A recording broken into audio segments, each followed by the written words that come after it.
One of the biggest secrets that banks don't want you to know is how they use cash value life insurance. Cash value life insurance has been a powerful tool that the wealthy have been using for a very, very long time. 1913 was a critical year. The Federal Reserve was created, which is not federal nor is reserve.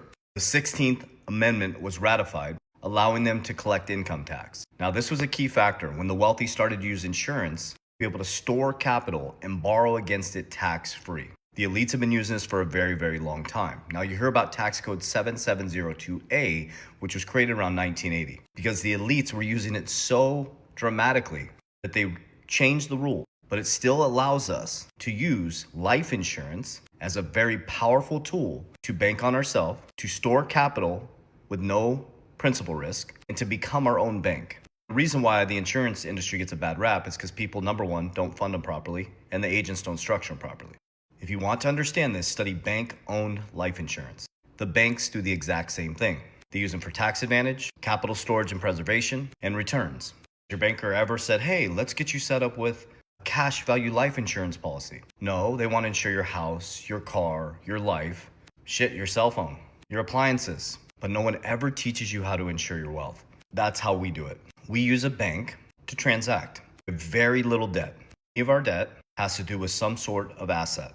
On the business side, we keep our personal debt very, very low, take excess capital outside of debts and non-negotiables. We put it into assets that beat inflation and life insurance to protect the principal from market loss in volatile markets. Number two, permanent life insurance. And number three, the powerful part, the fact that you can borrow against yourself tax-free. Borrow against the insurance company tax-free. That's the key. So imagine if I have $100,000 in a policy that is available cash value, and I borrow from the insurance company $100,000 at 5%.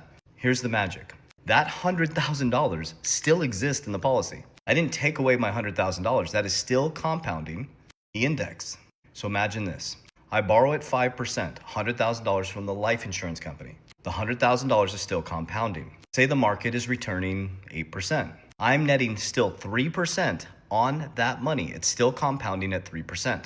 My money still exists. So now I have 100 grand at 5% interest. Now, if I took that 100 grand and I put it into Bitcoin over the last 4 years, it grows 50% every single year. What's my hurdle rate? These are just examples. I beat the hurdle rate by 45%. Now, if the asset appreciated or doubled like Bitcoin has over the time, you take the profits and you pay it off. Now you have free Bitcoin or a free asset.